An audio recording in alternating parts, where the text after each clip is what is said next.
You know, I've been falsely accused of mansplaining. I'm not mansplaining. I'm old mansplaining. Subscribe to the channel, you bastard. Where are my good glasses? Has anybody seen my good glasses? Will I have to get up to do that? How am I supposed to know? I don't know. Go on the Google machine. What the hell do I know? That's not what I said. I mean, it's what I meant, but it's not what I said. What do you mean, what did I mean? That's not what I meant was... What do you mean, you can't say that either? What the hell am I listening to? Someone turn that shit off! Down there, so I get to visit them. I roll in their driveway. Every year, their neighbor Chester from across the street spots my car, same conversation every year. Hey, New York, huh? What'd you do? You drove down? How do you answer that question without being rude? Yeah, drove the car down, Chester. Couldn't fly it down. Didn't get enough runway speed. I had to keep it on the ground. What'd you do? You took 95 south? Yes. Yeah. Took 95 north last year. Ran into a moose. I figure I was going the wrong way. So today's episode is all about Florida. We just bought a place down there, my wife, Mrs. Briscoe, and I. So we're living in New York, and we have a house in Florida as well. And we're going to keep two houses going until we can't afford it anymore, which is in about 10 more minutes. So I'm driving down there a lot, and it's a little different for me driving versus like when my father and guys from his generation drove to Florida, man. These guys used to be able to get in their car in New York, 8-track in the car, and disappear for 2 full days. And then they would make a collect call from Florida, and you would not accept the charges. That would just let you know they got there safe. I mean, the only time you would accept the charges without getting in trouble is if someone was dead. And then it had to turn out how close was my father to that dead person. They could track me with Easy Pass. They could track me with my Find a Phone. They want me to buy that Apple Watch so they can track all these tracking devices. I could never disappear for 2 days. The only way I disappear when I drive to Florida is for the 2 hours I spend at Buc-ee's. So if you're not familiar with Buc-ee's, they're only on interstates. They're the travel plaza, no trucks allowed. It's clean, it's huge. They got 100 gas pumps. They got the best brisket I've ever had. It's available 24/7. They have a car wash. They have merchandise. You could probably get a car wash, a full tank of gas, a couple of pounds of brisket, a cup of coffee, and floor tile. They also sell all kinds of stuff there. It's amazing. But Buc-ee's mascot is a beaver. A big beaver, and it's always on a high billboard, high sign, and underneath it doesn't say anything other than Buc-ee's. And they don't serve trucks. So I'm sure more than one truck driver thought, I can get me some gas, and sees the no trucks allowed sign, and the trucker was disappointed. But I'm sure there was more than one trucker who saw this big sign with a beaver, and it said Buc-ee's. He rolled in and was disappointed because he thought it was an entirely different kind of business. On the day we decided to buy the house, we had our first Florida man incident. It was great. The realtor had us in the car, and he's driving us around, and we came up to a drawbridge, and the drawbridge opened. And so he waved this car over. You know, he's like, go ahead. And it wasn't a car, it was a truck. So he let the guy in the truck pull in front of us. And there's this beat up old Japanese like Datsun pickup truck. It was old. The guy's going, go ahead. So this guy jumps out.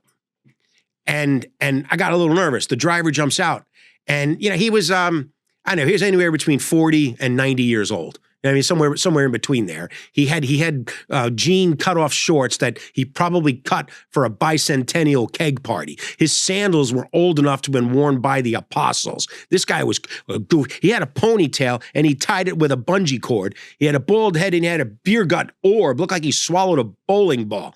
And I'm guessing his weight was, I don't know, anywhere between 125 to 195, depending on if he's 8 beers into his first morning 6-pack.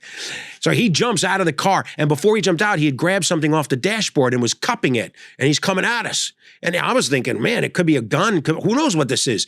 And he's glaring at our realtor, and I'm getting a little nervous. And he goes, realtor rolls down to him. He goes, hey, man, I'm sorry. I was just trying to let you go. And the guy goes, no, you're a courteous driver. And the guy's going, well, I try. You know what I am? I'm a courteous driver too. Well, thank you. Have a good day. You know what I do to uncourteous drivers? He's going, no, I really don't know. He goes, I flip him the bird. And then he showed us what he had in his hands. It was a blue stuffed animal parrot. It was a blue bird. He's going, I'll give him the bird. I'll give him the bird. He starts dancing around the car with the bird going, I'll give him the bird. I'll give him the bird.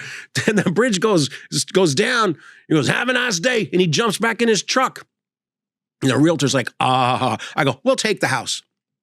I said, the first thing I want to do is go to a gun store. I'm going to buy me some mace. And then I want to go to Walmart and get me one of those birds. All right, so we're in this 55 and over community, and I've always advocated keeping business local. So they gave us a directory of people who live in the community who provide services. So I needed a lift to the airport. There's a guy. So I call. Hello? I go, yeah, hey, I'm calling about transportation. Hello? Yeah, I'm calling. I need a lift to the airport. I'm in the hospital right now. I'm like, well, not right now. I'm calling. Do you provide airport car service? Oh, yes. But I can do it on Thursday. I'm like, oh, for God's sakes. I go, no, I need it on Friday. Oh, Friday? I don't know if I can do, if it's at night, I can't do, because I can't drive at night. Like, that's okay. I just don't worry about it. I'll call my sister. She can drive at night if it's okay. I go, no, it's my older sister. I'm like, no, we're good. So I hang up the phone. So then I just got my TV and I'm trying to install it, and I get a little confused with that. And I call this guy. There's a guy who installs TV. I say, let me try this. One more try. So I got, hello. Here we go again. I say, hey, listen, I'm trying to install my TV. Today? I'm like, no. What at your schedule? Oh, okay. I go, do you install television? Oh yeah, I could help you out, but you just let me know how much is your bandwidth, aspect ratios you prefer. Are you going to do 4K, 08 Ultra HD, or blah blah blah? I'm like, I just want my cable box and my DVD player hooked up to the same remote, and I can only use the buttons. So thank you for watching the Florida episode, and I will be down there full time pretty soon. But that doesn't mean I won't be doing these things. So thank you for watching. Keep watching them. Hit subscribe. Drop me a line. Go through Sally, the operator, if you have to, on your rotary phone or however you want to get a hold of me. Let me know what topics you want me to Old Mansplain. I'll be happy to do it. And thanks for watching. You can stay in touch with me on all of the social. What do you call the FaceTimes and the whatever that those things are, the apps. Oh, the apps. I think I'm on the apps. I don't know. I got a kid that handles that crap for me. Hit subscribe. Thank you. See you. Bye. Where are my good glasses? Has anybody seen my good glasses? Will I have to get up to do that? How am I supposed to know? I don't know. Go on a Google machine. What the hell do I know? That's not what I said. I mean, it's what I meant, but it's not what I said. What do you mean, what did I mean? That's not what I meant was...